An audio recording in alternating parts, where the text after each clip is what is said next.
Sonic Talk. Hello everybody, welcome to Sonic Talk episode 577, recording today on, what is today? Today is Wednesday the 22nd of May 2019. We're 3 weeks out from Superbooth. It still feels, honestly, it was almost as tiring as NAMM, I think, without the jet lag. So goodness knows what it'd be like for all our American friends who are there. It's just such an intense period. This is the podcast to do with music technology and controllers, software, synthesizers, music technology, all of the things surrounding the creation, making, performing of music, modern contemporary music, or any other kind of music you like. I want to say hello to everybody in the chat room. We've got people in the YouTube chat room. I see Battery Operated Orchestra and Ear Monkey music's in there, who's also Jim, who was there with us at Superbooth. Nice to see you both there. And also our friends in the IRC chat room. We've got these sort of old school chatties and the kind of the YouTube people. You can choose whichever one you want to go to. It's entirely up to you. Anyway, let's say hello to our guests, because everybody else is on tour doing stuff. I know you're about to go on tour, aren't you? Or you're about to do some gigs, so you're off to rehearse. So today we were lucky to get you. Mr. Gaz Williams, how are you? Hello. Hi. Yeah. Festival season starting up now in the UK, so they've got a bunch of gigs, including my old band Rocket Goldstar, which we're playing. That's playing on Sunday, which is amazing, because we only play like maybe once or twice a year, or maybe 2 or 3 years may go by when we don't play. So it's a real pleasure to actually get to play. But it's really, really difficult music. Oh, my goodness. Coming back to it and just having to relearn it. Because there's a 3-piece band, and we have to just all really work really hard to make this big sound. So 3-part vocals, and Frank plays keys and guitar, and sometimes at the same time he's of chords.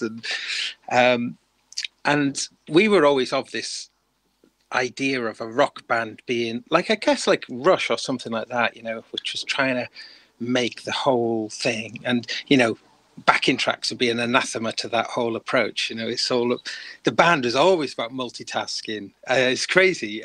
But coming back to it, it's really, really hard to. And now you're thinking, actually, maybe we could just. No, well, but I mean, it's just weird. It's sort of, I realise that it's a completely unfashionable way of thinking, because I've asked people about this, and sort of I'm talking about augmenting like a band with backing tracks, or this like heroic notion of being as live as you possibly can, doing every single bit seat of the pants, and making it more difficult, making it difficult. You have to sweat, you have to really kind of get it. So how do you I got a question.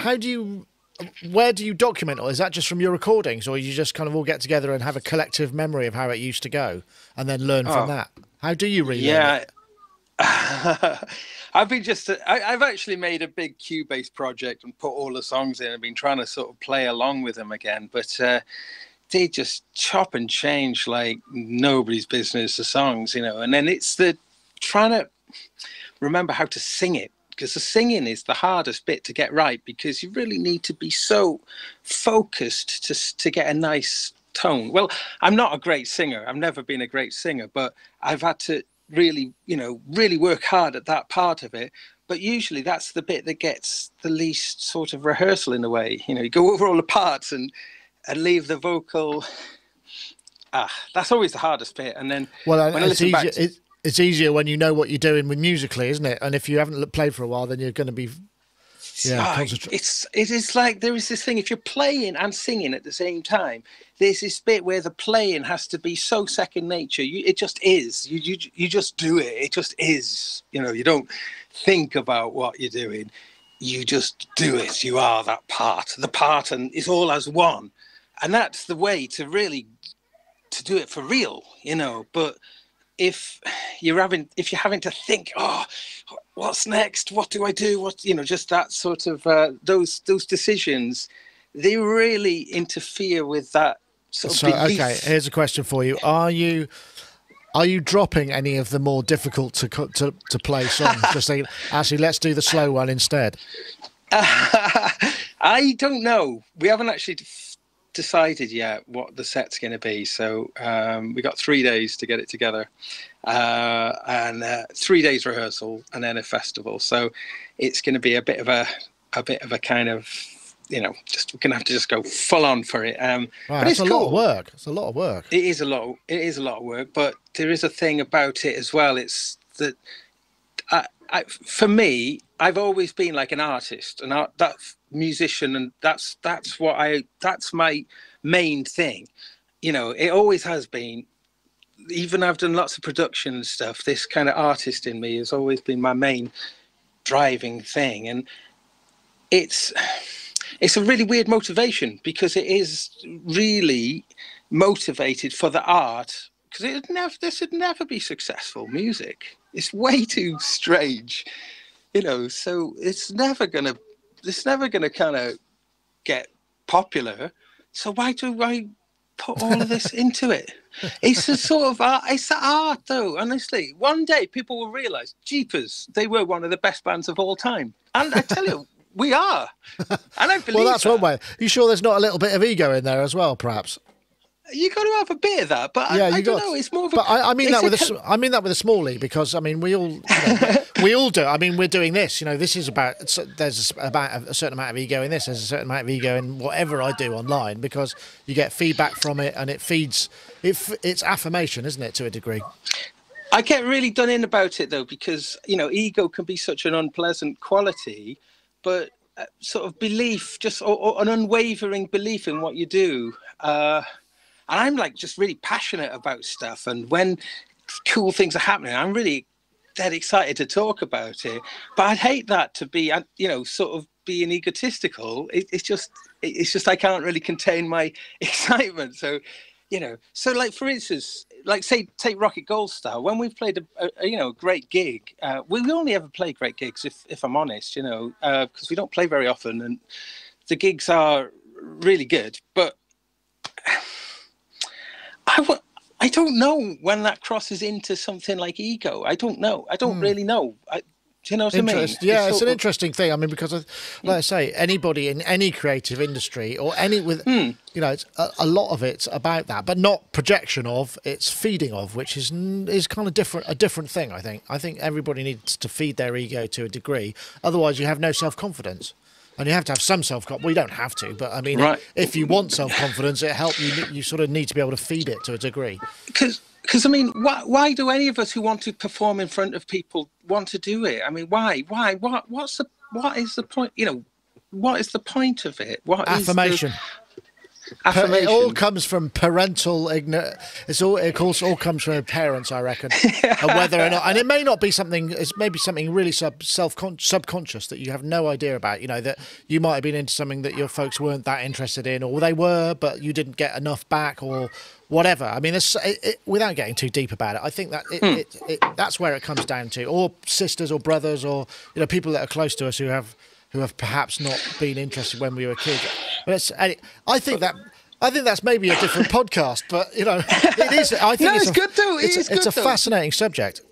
It is, because all of us want to make music, don't we? And like we're I think about this. I've gone on about this in the past, though. This idea that your music taste is your inalienable right. It's yours. Your music taste is yours, and no matter what anyone else says and whatever anyone else thinks, your music taste is still yours. And and making music is almost like the ultimate celebration of your music taste in many ways, isn't it? Trying to sort of make something that just ties everything that you really love together, and then but that becomes quite intimidating as well, because we set ourselves very high.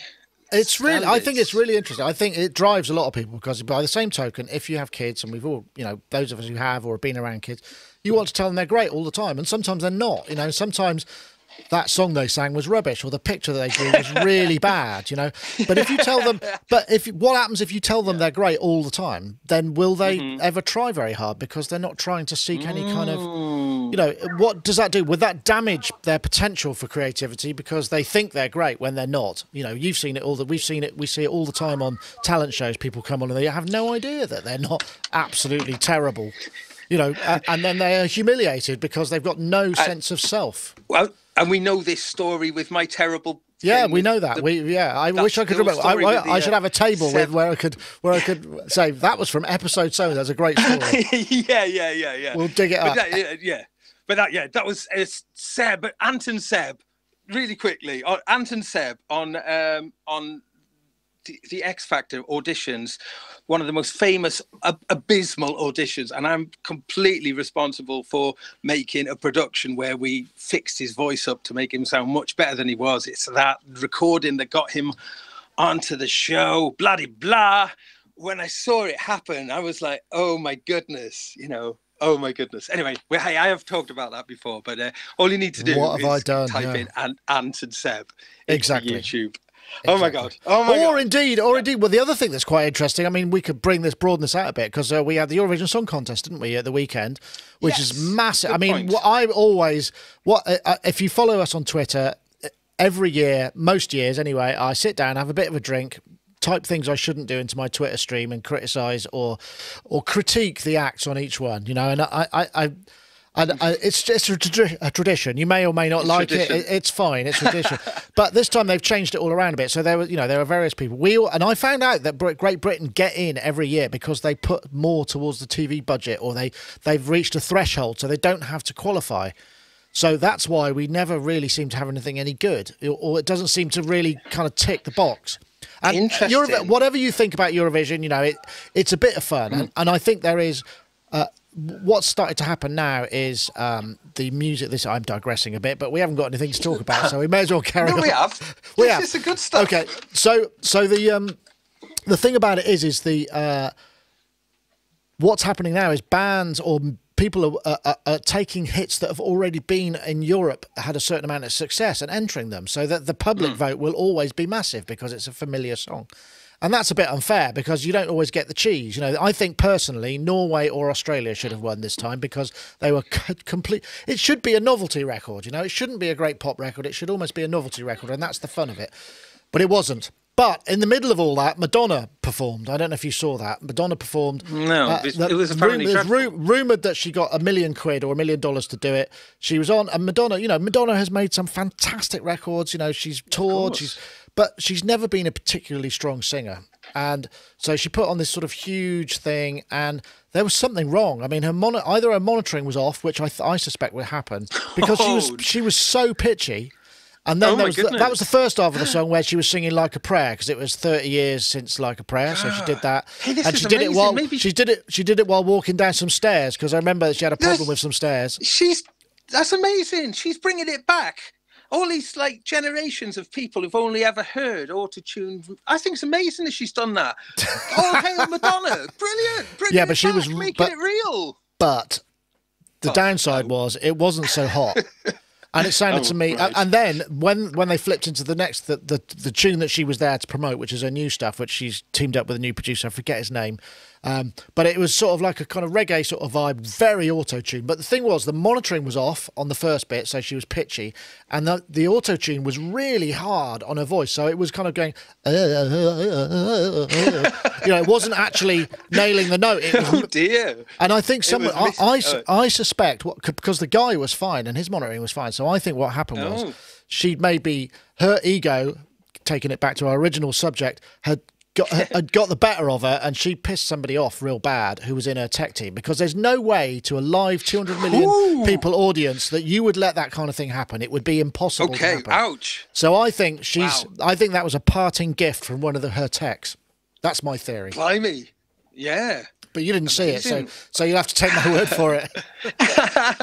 Oh gosh, I sort of want to see it now, but that it is interesting though, isn't it, that people just have lost the ability to hear non-pitched vocals, or that's probably not true though, is it? Well, no. The thing is, all the Eurovision singles, or most of them, are actually really good. They're really good singers. It's a brilliant production rehearse. They generally get the monitoring bang on. They can really hear themselves. But compared to Madonna, they were brilliant. Okay. She was just. Could you hear anything? Well, could you hear anything to do with pitch though on the other singers? Did you hear? No, I couldn't hear any pitch. Well, rather, did you hear any supporting vocal? There are some supporting vocals. Sometimes they'll support a vocal, but generally speaking, I think anyway, the vocal is live. It's live. Yeah. Interesting. Okay, without any augmentation. I don't think so. I mean, there might be. I mean, it might be. If there is, I mean, it might be very be, subtle. Should it be like a legal requirement for that people you've got to be know? able to sing? Well, no, that you declare any kind, because it's a peculiar one that though, because like if you use a compressor in a particular way on your vocal, it can really help you sustain and get your pitch right, you know. So it's sort of like that compressor is kind of not is artificially messing around with my voice to help my pitch. Is that any worse than using like an auto-tune? Okay, yeah, but then we're getting to you shouldn't only be able to sing to that many people with no amplification, acoustic instruments background. It has to be totally pure. There's a piano on stage and a megaphone, and that's all you get, you know. But, good point. I don't think that's going to fly. Anyway, that was the sort of roundabout way. But anyway, you've got you've got hold of one of the Behringer drum machines, right? The 808. Okay. I guess is it prototype or production? What have you got there? I think it's near production. I think we're going to see them. I think in the next month or so. Okay. So I think they're very, very, very close. So this is I think this is like a production ready sample. And the thing is, it's massive. That's the thing, you know. It's like it's a really big device. It's big. It's not quite as big as the original, but it's bigger than the boutique, right? It's kind of bigger in some dimensions. I was trying to find the dimension. I think it's a little bit wider. I'm not 100% sure. But I mean, certainly compared to the boutique, it's probably about four times as big as the boutique. And I was thinking about the boutique because I really enjoyed reviewing that, and I enjoyed using it, and I enjoyed the whole experience of it being like a recreation of the original. Like here we are, here's like a really, beautifully done little recreation. Whereas this thing isn't a recreation. There's only certain aspects of it. They've changed the input, haven't they? They've changed the programming situation and some of the processing. Yeah, the programming is, and there's a lot of like buttons, like there's beat repeat buttons and stuff along the front here, and there's big auto scroll button, really big auto scroll button, which is a really cool thing to do with. What's that? The practicality. It'll just so when you're scrolling more than 16 steps. Okay. So it'll follow. It'll follow, right. But it's a big button. You don't have to go hunting around for it. So I mean, I know that sounds like not a major feature, but it's really good because. Is it making a noise? It can make a noise. Yeah, sure.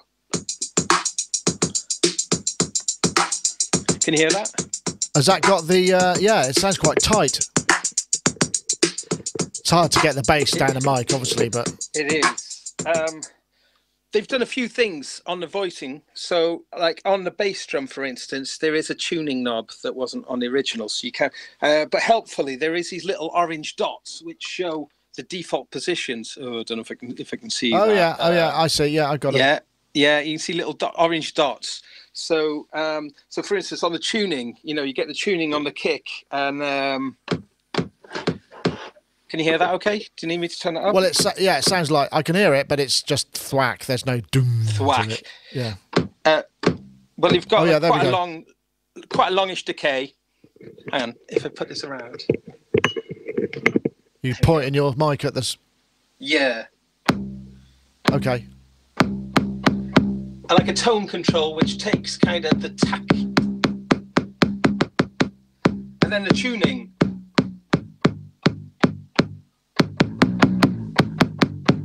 Okay. That's nice. And it's got that. What's it? It's like a wave hammer, wave shaper sort of transient designer thing on it as well, isn't it? Yeah. So if I route that bass drum into it, we can do this.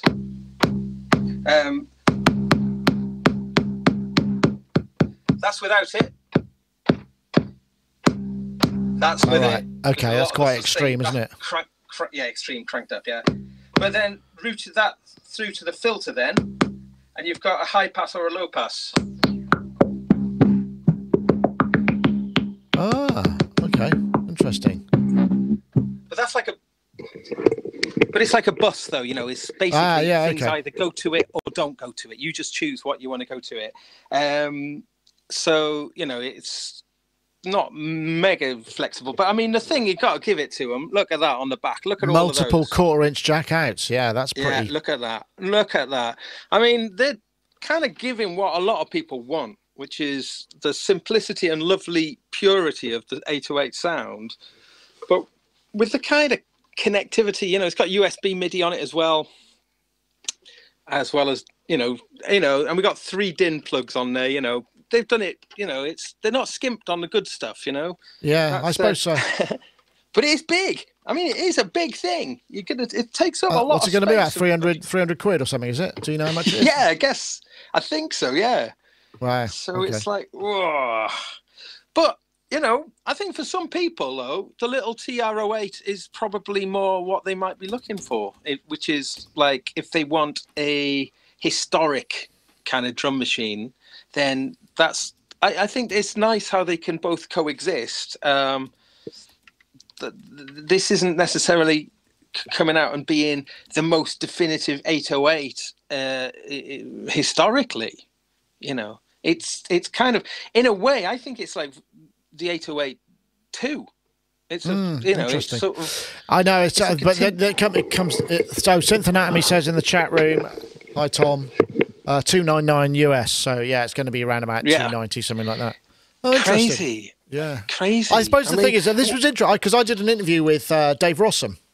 It was brilliant. I had a big chat with him about kind of stuff, and he was right. He's really, he's all throughout his career, he's been helped by and helps people who design things, and will help. Will review people's designs for instruments and synths, and he was involved in the design review for the LM1. Right the way from back then to kind of where we are now, and still does it. And reviews people's papers on certain things. And the one thing that he's really hot on is attribution. And that's the thing that I think he mentions it without mentioning names, but I think he was kind of a bit disappointed about the way that Behringer don't really attribute very generously to the people who've come before and made what they're doing now possible. And I think that's one of the things that he was, and I think they could handle that perhaps a little bit more graciously, couldn't they? I suppose. Yeah. That's a good point. Because then it's sort of I think that could be goodwill that would be necessary, really, to kind of cure nothing wrong with that. Yeah, good. But it is interesting enough that what I like about this thing is kudos to the Manchester team, because they're not prepared to just do straight clones. They want to kind of, they want to sort of innovate and make something new, and they did that with the Deep Mind. The Deep Mind started off as essentially as a clone project of a Juno 106, and it's a very evolved synthesizer with a flavor of. I think it's a really, I think that's a cool thing. Well, while we're on, so what's that called, by the way? What's the actual? What's it going to be called? What's the model number of it? What's it actually? It's called the RD808. So the rhythm designer. I think they should call it 809. That would be the thing to call it, RD809. That would be as a kind of because it's sort of it follows on. Yeah, exactly. But anyway, that's another thing.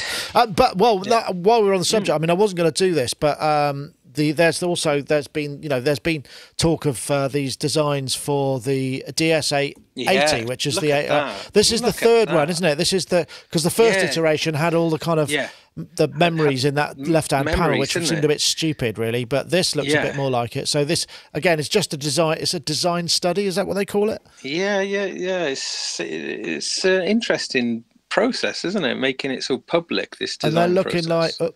Hold on, I don't think we want any of that. So we've been carefully listening to your suggestions and come up with a new design. And yes, we're aiming for poly aftertouch. So yeah, poly aftertouch, bang. Which is the deal. And it looks like that. Looks like. Have they put a strip on that? Because that's the key, isn't it? As well. Oops, sorry. The actual touch strip. Oh, look at the long. It's got the long strip now. Yeah, I think the earlier one had a much shorter strip. Good luck with being able to make that for anything approaching affordable, I suppose. But if anyone can make it affordable, they can. But I guess the other thing is they've not really gone after any of Yamaha's legacy designs, and Yamaha are a very different beast when it comes to legal muscle, I think. Yeah, right, I bet. Mind you, it does bug me though that sort of poly aftertouch has to be sort of such a you know, kind of luxurious thing. I don't understand why poly aftertouch hasn't been more widely adopted on lower. I mean, I don't know if is it just simply more expensive. Really Yeah, more expensive because you got a sensor per key. I know, but is it significantly more expensive? Because I mean, it makes an instrument so much more versatile and beautiful. I think it makes it feel so much. But, well, not only do you have to have a sensor per key, but you also have the ability for per note expression in the synth engine. So that's a sort of polyphonic. Has to be polyphonically a bit able to respond. So it depends on the engine. I mean, and not everything works. I mean, to be honest, I remember when there was aftertouch on most of the keyboards I was using in the 90s for remixes. Yeah, and I just filter it out because it was a pain. It just kept clogging up the MIDI. So I never used to use it, you know. And then I was playing. Well, actually, Jim. He was playing the Jupiter 6, Jim Hayward, Ear Monkey Music, who did a bunch of stuff for Superbooth with us as well. He came here for a couple of days last week. He's back in California now, and he was playing the Jupiter 6 through. We tried it through the clouds and through the Ventris, and it just. I mean, that's got no velocity at all or anything, and it sounded so good. So you don't need it. You know, right. It's not okay, you don't need it. Okay, no, all right, but it is lovely. It is lovely and underused. Because I've been, you know, I'm really into this because of the MIDI bass, because I want to have, you know, all the kind of, well, not so much aftertouch actually, but just individual voice, you know, fully independent individual voices. Interesting. I mean, you know, I was thinking about Superbooth, and I was wondering about any trends or anything that we saw this year that we could kind of, you know, if it might be a bit too early to spot these trends, but you know how like we've seen a return to FM. I mean, like last year, FM was a lot more buzzy, wasn't it? I wonder at Superbooth this year if there was anything that kind of digital. I think. Digital for me, you know, stuff that just fancy digital. I mean, talking to Dave Rossum, you know, he's got some analog stuff in his things, but he said the thing that excites him mostly is, you know, he loves analog engineering and that's his kind of bag. But he said the thing that's most powerful and the most. Dave Smith, you ask him, he's the same. The stuff you can do with digital is so far outweighs what is possible with analog these days because of the level of DSP, the level of DSP and all of that stuff. Yeah, that's interesting because I mean, like you talk about the Ventris. The Ventris is such a quality reverb in a pedal. I mean, the DSP that it must have must be, I don't know, comparable to rack units of the, I don't know, fairly recent history rack units. It sounds that good quality.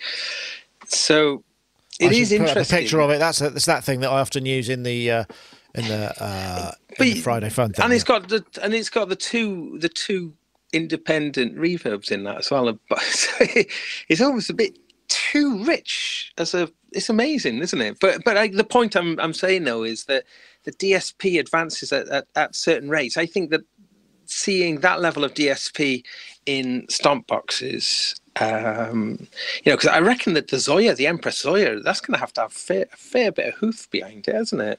I would think so, yeah. So that's another thing. But the other thing I would say from Superbooth is because of the new Curtis chips, whether they're actually the original or so you're seeing a lot of voices coming out, a lot of polysynths coming out. You know, I mean, I don't know whether the MFB 8-voice analog, which has got 3 VCOs per voice, whether that's using Curtis chips or what. I mean, but all of the and they're developing new ones. I spoke to a chap, I think I've got his card somewhere, who was from the organisation, and he was telling me about I can't find my cards actually, and he was saying that they're developing new things. But all of this stuff, you know, what Ben was saying last week on the show, the fact that, you know, these kind of VCO, VCF or VCA combos in chips means that you can just apply voltage, you know, at the correct point. So you can design your heart away without having to build that. But that's going to result in a certain amount of sameness, I suppose. So, well, yeah, very good point. Very interesting, though. Blimey, yeah. And that sameness,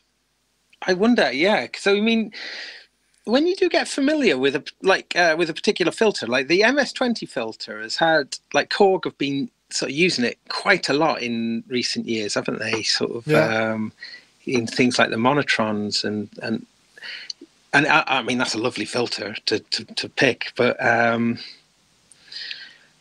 do they? I mean, when does the sameness? When do you start noticing that sort of? Oh well, I think to be honest, I think you could. It depends on how hot you run things and how how Yeah. much signal you put in, what the gain structure is. All of those things will add up to that same thing. Hold that thought, because I did forget to do the ads last week, and I think I would like to maybe not do that again this week. That was Don't really forget that. embarrassing.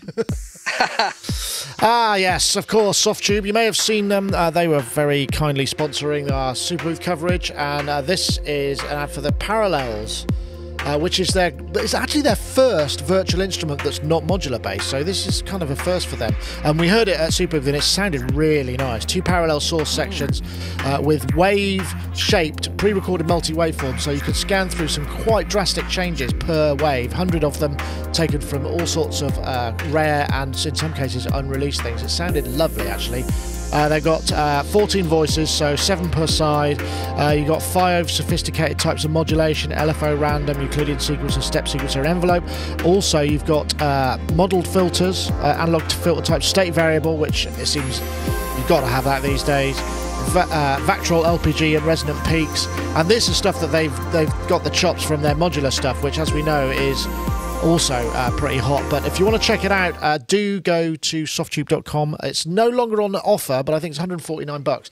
But if you didn't get the chance, check out the video that we shot at Superbooth, where with Christopher Elvis, he showed us Parallels, and it sounded bloody great, I have to say. Yes, but you're right. I mean, so in terms of trends, I mean, there will be both analog and digital, and I think the thing about what's probably likely to happen, it's the things like the digital control of the analog, which is the interesting stuff, because you could do some just sort of fascinating things that you just can't do with other things. And we've talked at length before about how digital is great, but you then have to spend so much time trying to make it sound less than perfect because it's too great sometimes. I don't know. What did you think? I mean, what was your kind of sense takeaway from Superbooth? Did you have a sort of did you see spot any trends that are you ahead of time, do you think? Possibly things like in Eurorack, like those MIDI, like the Befaco MIDI box, just like lots of sophisticated MIDI implementation, and and we talked about this last week as well. The polyend preset, just sort of bring in aspects into Eurorack from another sort of realm, I think. Does that make sense? Yeah. Yes, I do, but I think it goes back to what we were also discussing, which is the fact that Eurorack is a pain to reproduce things on. So therefore, are we going to start seeing? I think maybe what we're going to see is something that's a bit more hybrid. Something that maybe should have. Because I was talking to John Price from Kenton, and he was showing me his stuff, and he was sort of going, "What do you think we should do?" And I was saying, "Well, I reckon what you should do is look at a control voltage matrix, so that you can attenuate, invert, blend, mix." And I've spoke about this before. It was like the Matrix Brute. If the matrix of the Matrix Brute was available, maybe 16 by 16 or 32 by 32, and you could use that to program at the heart of things. Then you could throw CV out and audio signals, do all kinds of stuff. I think there's almost a utility. There's almost a utility tool there, which is it's a 16 by 16 matrix combined with a DC coupled audio interface combined with some kind of programmable. I think there might be some of that coming on, and then combining that. Wow. That sounded red hot. Yeah, it's only going to be about $4 or $5 grand, I imagine. But yeah, you get... but no, that's interesting. It's interesting. It's sort of trying to harness the good stuff without having to make things a pain in the bum. If you can kind of, I was thinking about that though. I mean, things like the matriarch is normal, isn't it? You've got like a full synthesizer going on normaled.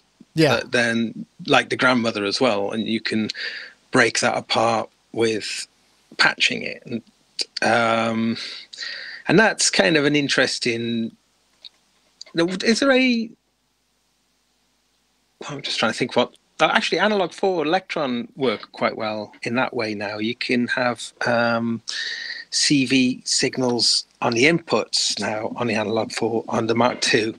Yeah. So. Okay.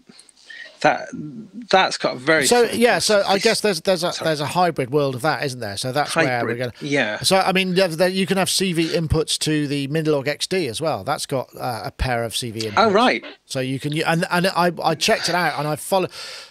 In fact, what I did is I used an external envelope, which was a full ADSR, and routed that back into the filter because it's only an AD filter on the actual envelope on the actual bit. So you could use a combination of MIDI to trigger the envelope and then the control voltage back from the envelope in. So you can create these kind of hybrid systems. But if you had all of that that's proper hybrid. Yeah. So so I think that's where it's going to go because people also want repeatability. You know, I mean, it's all fun, well and good to be standing at a huge system and just fairly beautiful. I also did an interview with Richard Devine, which I know I spoke about again last week, but you know, about he was trying to aim for repeatability as well. So you know, I wonder if that's where it's going to. Because it's convenience, you know, the human race gravitates towards convenience, which is why we've got supermarkets, which is why we've got all of these things that develop to service our needs, and we sort of aim towards the path of least resistance. So I think that's ultimately where things will go. Interesting. So I mean, I was just thinking then, though, but perhaps it's more of a NAM thing, but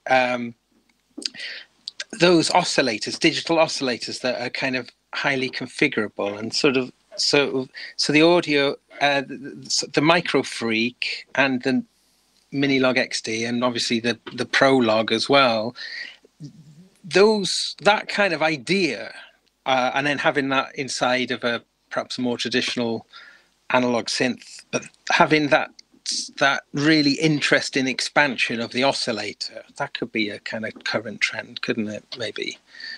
You know, because when did we first? I suppose the Dave Smith ones had that, didn't they? When they started putting, they did sort of digital oscillators, didn't they? Sort of in. Well, I mean, yes. In fact, there's a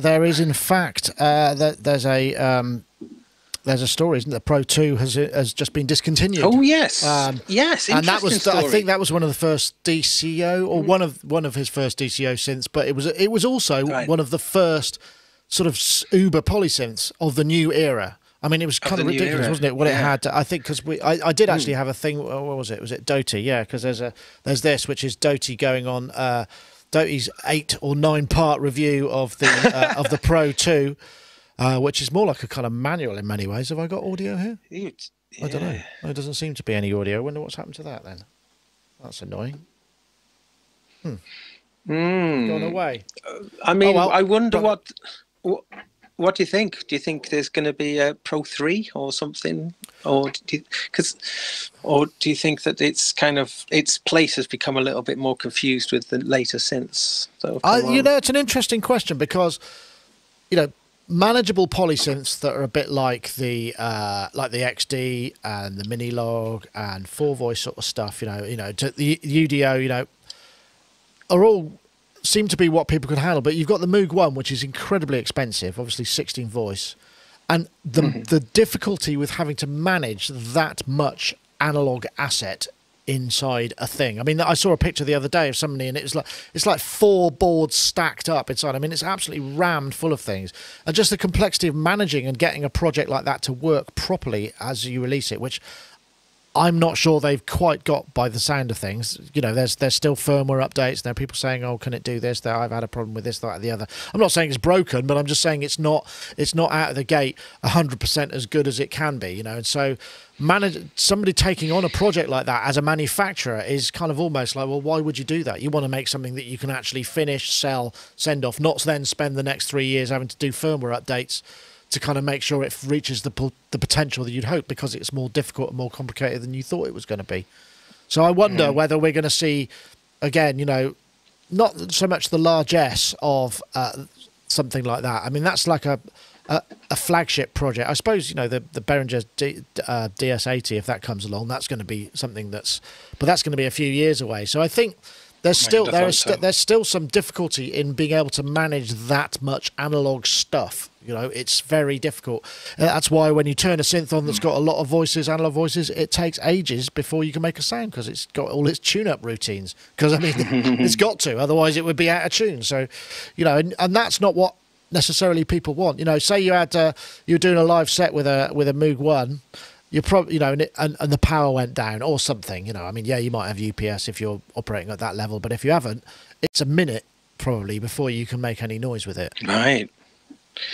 Gosh, yeah, and that's not just a Moog thing. That's anything with that many voices is going to take a while to get ready. I mean, the but if it's been in tune, if it's all tuned up and then loses power and then turns back on again, won't they get into tune a lot quicker? Aren't they sort of? I don't know, but I mean, if that were the case, it would have to have a memory of the state it was in when it was before it was switched off. Do you see what I mean? I don't think so. Because it's just got a routine. Would be a routine no matter what. It's still going to have to calibrate itself. Yeah. I noticed the Medusa is an interesting with what you're talking about in terms of a product becoming more mature after it's been on sale for a while. You know, I think that did come out too early because now it's on version 2.0. We did I've got it. You did Medusa here. Yeah. And I've got it installed on this Medusa and been playing around with that, and there's some really nice features in it. Sort of the drones are great, and I think one of the features which is super cool is you can put in sequences. I mean, I think we did do this in our little video, but you can choose particular steps within that sequence and then apply some randomness to it. So it'll pick, so say the sequence is locked into a particular scale, it'll randomly pick notes out of that scale for that one step. So you can have all your steps going as normal, except that every time it passes that one step, it can randomize. The notes will change. Okay, but within whatever the scale is. So that's pretty cool. Have you seen that before? I mean, I suppose that it's cool, but I mean, how many times a year would you use that feature? I suppose. I mean, I think maybe a bunch. I could understand that.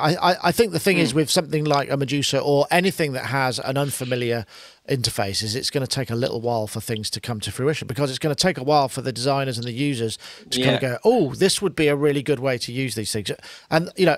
Yeah. I know I've spoken to the guys at Polyend, and they said, you know, perhaps we went a wee bit early when we could have just got some of those killer features in the firmware. But with that, you know, you also they're human. They're really excited. They're going, wow, look what we've done, isn't it amazing? You got to see it. It's the same with the UDO guys, didn't they? You know, they weren't really ready for prime time at Superbooth. Fortunately, it didn't sound rubbish, and George did a presentation that made everybody think, oh, this is great, and he was endearing. You know, it wasn't just like you're having a laugh. It was kind of, oh, I can't wait. But it can go either way, can't it? You know, as we've seen. Yeah. No, I'm delighted how well that has been received, though, because, you know, George has focused extremely, you know, on trying to get the absolute fundamental. No, absolutely. Basic I mean, we did go up. You mentioned that last week, actually. Sorry, I don't mean to cut you off, but I'm trying not to. No, you're right. Try not to go over again. But yeah, you're absolutely right. You are right, though. Okay, look, let's do our iZotope thing, and then we'll come back with another couple of topics. RX continues to be the industry standard and leader in audio repair for music and post-production. And with RX7, we've introduced groundbreaking new ways to quickly and easily fix and manipulate audio. Take the game-changing Repair Assistant, an intelligent helper that can detect noise, clipping, clicks, hum, and more. Also new in RX7 is Music Rebalance, a powerful source separation tool. Drums too loud? Vocals not loud enough? Let's fix that. You can also create instrumental versions of songs by removing the vocal elements. You can now alter the pitch without affecting the timing of your audio, and conversely, alter the time without affecting the pitch with the new variable time and variable pitch modules. Using the new dialogue contour, you can improve the performance of a line or even create a new performance by altering the pitch contour of the dialogue, therefore adjusting the intonation of the speaker, and introducing Dialogue Dereverb, a module powered by machine learning to reduce the presence of reverberations around dialogue. RX7, a new frontier in audio repair. And, of course, you can download a demo of iZotope's excellent audio tools. If you go to iZotope.com, they got 10-day free demos with that. And we have a winner from last week's competition. Let's have a look. This is a guy called Wayne Rand, who's at Wayne Random, who's from Brooklyn. Let me win. Well, I am letting you win. It wasn't me that let you win. It was the random, bizarrely, also random, number generator, which we use, and that picked your number out, and that's it. So well done. So if you want to get in touch, Wayne Random, we will be able to get you a copy of RX7. And we've got another competition this week. We're looking for the hashtag #GoToAudioTools. You can win a copy of RX7. All you need to do is tweet the following. The hashtag #GoToAudioTools, that's one word, and the hashtag RX7 to @Sonicstate and @iZotope Inc. That's a Twitter competition, so tweet those two things, and there's 140 characters or more now these days. You can put whatever you want in there. Do it, because it's always fun to see it go by. And as we know, the people at iZotope, they have a social wall, so they follow all their hashtags. So yes, the hashtag #GoToAudioTools, the hashtag RX7 to @Sonicstate and @iZotope Inc. will get you into the competition to win a copy of RX7. Okay, right, here we go. And I'm going to play this because it's a sort of happy birthday. Of the keyboards, Mr. Rick Wakeman. It's a bit late. Rick Wakeman was 70, can you believe it, on the 18th of May, which is, what are we at now? We're at the 20-something, aren't we? Only 4 days ago. And it struck me, what an amazing legacy he's got, because not only has he got his kind of caped persona, but he played on so many records, so many things. And this video is really funny. It's basically, it's minutes and minutes of him just sort of working his way around his various keyboards. He ends up, so he's on the G Mega, then he's on, so it's a pretty long solo. It's all very chordally. There we go. So he's not, I don't know if he's got the mini Moog in there, so it's his little solo spot. But I thought we could play it. I thought it's fair enough. Happy birthday, Rick. I did interview Rick once. It was almost impossible because he was working with Dave Spears on the Mini Monster, and obviously Rick's a famous mini Moog player. And Dave very kindly, I've told the story before, but very kindly got me an interview with him, and he was just, everything he said was pretty much unpublishable. So I don't think, I can't remember whether we actually used any of it in the end, because he was saying all kinds of stuff that was kind of like, yeah, I'm not going to be able to put that online, Rick. But he's a bit of a prankster. But yeah, 70 years old, eh? Imagine. I guess he's still playing, still doing his thing, isn't he? Yeah, there's some good footage of him playing with. Well, kind of Yes has kind of split into two again, as they did in the 1980s. There's the Yes, which is Yes Inc. Which, and the real Yes. Well, there's the Yes with Steve Howe and Alan White, and the one that Chris Squire was in before he sadly passed. They're the ones who sacked John Anderson and got a singer in from a Yes tribute band to replace him, which is just unbelievable, isn't it? It's unbelievable. But anyway, John Anderson has now been going out with Rick Wakeman and Trevor Rabin from the 80s. Yes, very different. The 90125 era. Yes, but that Rick Wakeman wasn't part of. Strangely enough, Rick Wakeman was part of the 70s one. It's a bit confusing. It's a very confusing legacy with that band. But the reason why it's mentioning that though is that, Rick Wakeman's now playing. It's called Yes, but they can't use. Let's just be called No. It should just be a yes and a no. But the Yes logo is owned by Steve Howe. The kind of curvy Roger Dean Yes logo. So when it's John Anderson, Rick Wakeman, and Trevor Rabin, it's this kind of 80s sort of graphic of the name Yes. It's just kind of bit of a weird thing that the band's going out, but just the graphic is the thing that tells you which version it is. Yeah, Steve Elbow says in the chat room, I think I've seen Rick more on the old TV programme Grumpy Old Men more than I've ever seen him play live. And that's true. He's a real character. He's got some great stories, but again, none of them are really publishable. I expect he's got a book in him. He's probably done a book, I'd imagine. It's probably worth reading. He's a funny guy. The reason I brought this up really was, what are these equivalents? I guess the only one I can really think of is Jordan Rudess, who is a sort of modern day Rick, but he's almost Rick Corey in every. Well, no, it's not the same thing though, is it? It's Corey Henry is a brilliant player. He's more like your Joe Zawin or your kind of Chick Corea. but you're kind of Rick Wakeman, your keyboard wizard style person. I mean, Right. I mean, obviously Jordan Rudess does his whole thing. He's got the Wiz and his Wiz app and all of that. So he plays on that. So he's essentially a kind of ersatz, or not ersatz. I suppose he's following on exactly the same tradition, that kind of concept. But I was wondering who else there was, and I was trying to think of a few names. I did write Corey Henry, Jordan Rudess, Ayala Amir. Ayala Amir. Yeah, Ayala Amir. He's absolutely fantastic. I think he's sort of he has done some stuff with Jordan Rudess. And his band, Project RNL. Oh, I don't know how you spell that. I wonder how you spell that. Not the way I've spelled Project it. RNL. But he's an incredible musician, AL. Well, actually, all the band are. But he, I think he has a little bit of that Rick Wakeman. He's quite a showman as well. Oh, I think I've got something here. What's that? He can't be. He's only got one keyboard in this video.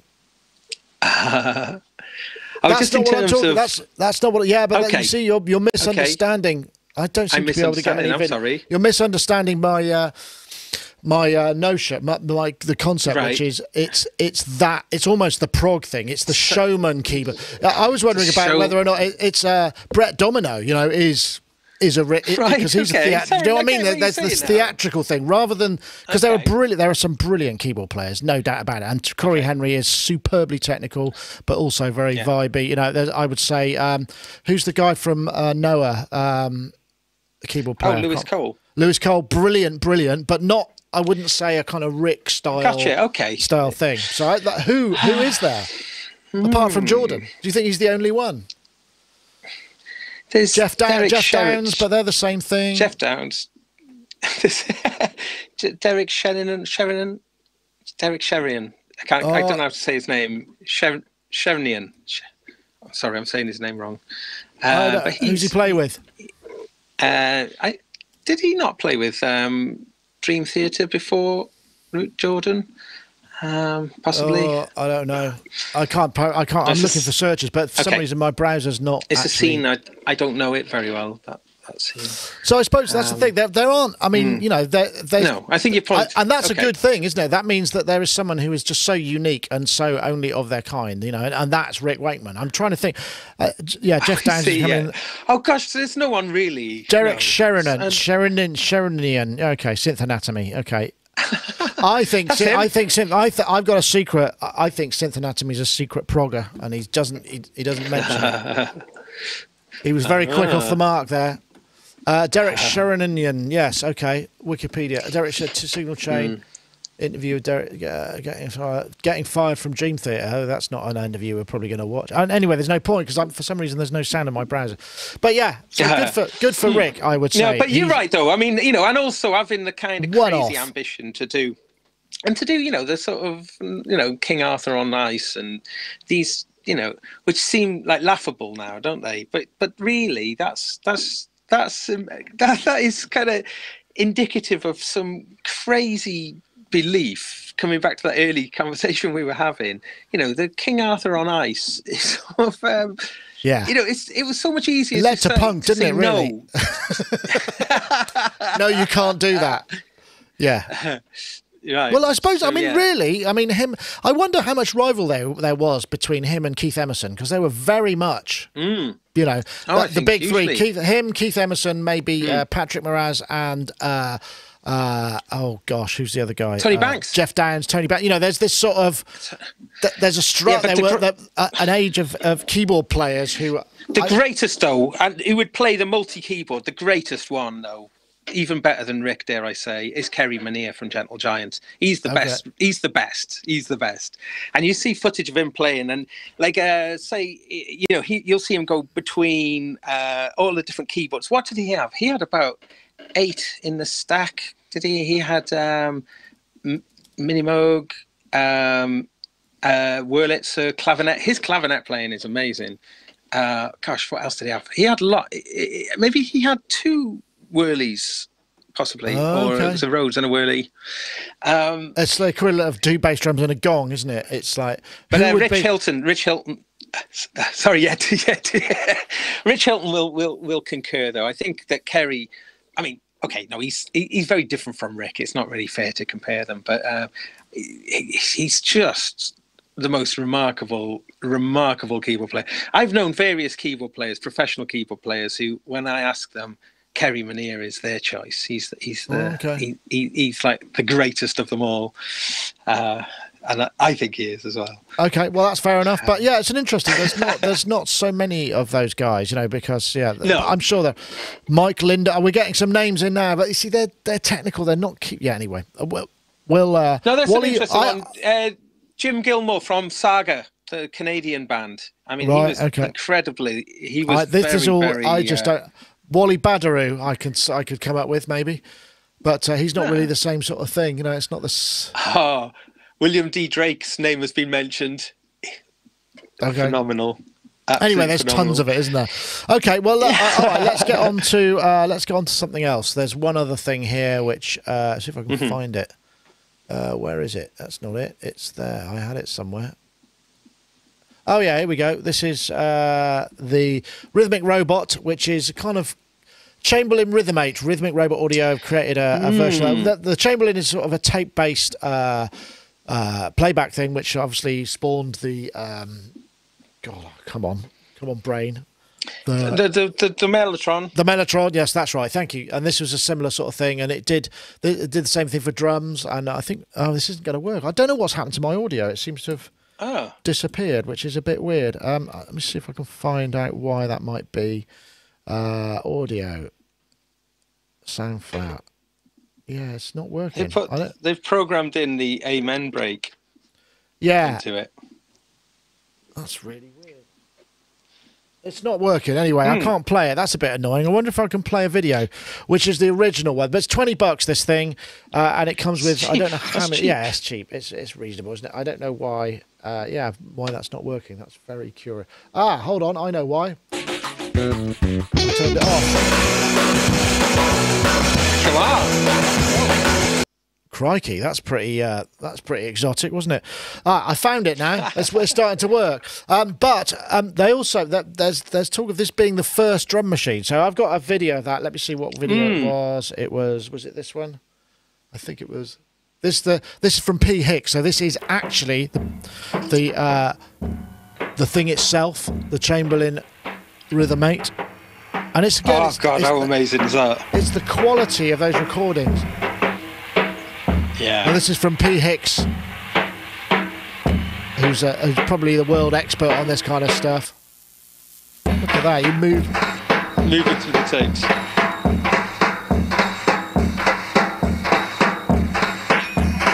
So yeah, that's a lot of fun. But I'm of the mind that it isn't lovely. Actually. Well, somebody also said that no, the first one was the Rhythmicon, which was Leon Theremin's thing. So this is a video of I think the Rhythmicon. But when you listen to it, I would argue that it's not really a drum machine at all in any way whatsoever. Sounds like a flock of baby ducks.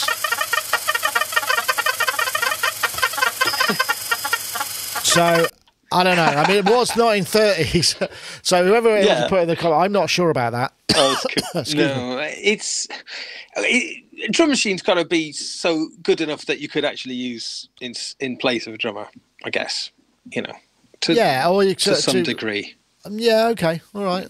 That's for it to qualify for this particular what a drum machine is, I would have thought a machine that plays drums. Yeah. Okay. Yeah.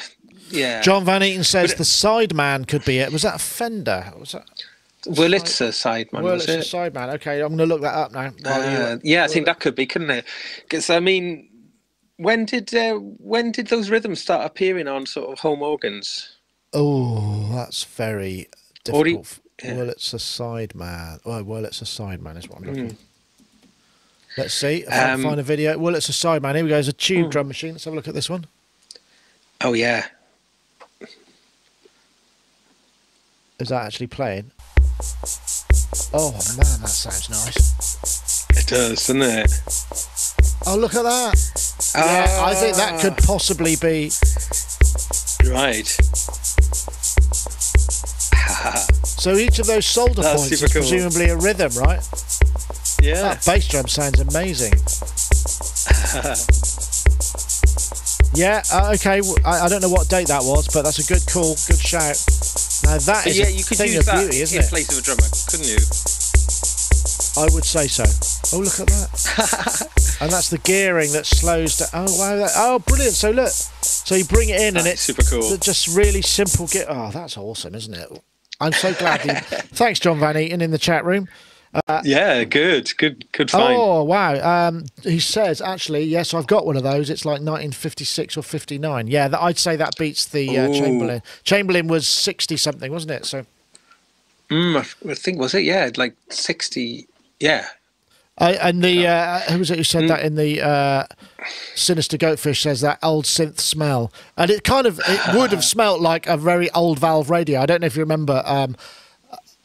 When I was a kid, I used to buy stuff like that from jumble sales, car boot sales equivalent, and I bring them home and you turn them on, and the smell that you get from a Valve radio when you switch it on, which is all that waxed cardboard heating up and all the dust on the valves. The dust. Yeah, it's very evocative, isn't it?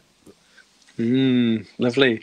So, do we think we've got a winner then for Drum Machine? Are we going to say the Wurlitzer side? The first one, well, so far I think the Wurlitzer Sideman gets the earliest that is actually a drum machine. So good call. What about programmable drum machine then? Wow. What was the first programmable drum machine? Now that is a really good question. I mean, that's the sort of thing I feel I should know off off I should know this too. The first programmable drum machine. The chat room surely will know. First programmable drum machine. Because I mean, like the 808, that was one of the things, apart from the sound, that made it special, was you could program complete, quite sophisticated song arrangements into it. So I mean, I don't know if that would qualify, but I mean, you could chain together, like drum patterns in all sorts of time signatures and that sort of thing. You can go quite deep in that respect with the 808 as a. Well, according to this Rhythmic, this Mixdown mag, it goes from Rhythmicon, which I would actually I would challenge that. Rhythmicon to the Wurlitzer Sideman, to the CR78, but that's not programmable, was it? To the LM1. Okay. I don't know if the LM1 was the first programmable one. Good call. But, I've never really been much of a drum machine person, so I'm afraid. But I mean, again, I refer back. I can't wait to get this. I'll put this out soon. This is the Dave Rossum. Dave Rossum was involved in the design review for the LM1, as well as all of this incredible kind of sampling. Some of the stuff that he's had a hand in is kind of the essence of what we now call digital audio workstations, effects, recording, samplers. That's amazing. He's huge. Great guy. Because he was EMU. He's the guy behind EMU sample. Was the EMU side of EMU, sampling, wasn't he? He was the and not only that, but the modular. They built a modular. The EMU modular was the first one, but then it was one of the first people to kind of understand the kind of the possibilities of digital and how he kind of figured out. He was really interesting. He was telling me when he was a kid, his dad was really not into music because his mother, I think, was married to a musician who also happened to be a drinker and was a bad sort. So his dad had learned that musicians were not something to be encouraged. So Dave was never, they weren't actually allowed to like music or play music because it was like bad stuff could happen. And now he's a massive hip hop fan because of all of the stuff that he's enabled. It's brilliant, That's cool. So DivKid has kind of popped up in the comments. 1972, Eco released the Computer Rhythm 1972, which was the first programmable drum machine. Okay. And then the CR78 was programmable if you bought the programmer. So I haven't seen that. That would be interesting to see, the CR78 programmer. Okay, fair enough. Yeah. This is 1972. Someone's been on Goo. I wonder if Ben knew that or he just looked it up and posted that link. Here we go. This is it. That's cool. Oh, look at that. That's nice. Oh, I like that. Oh, I want.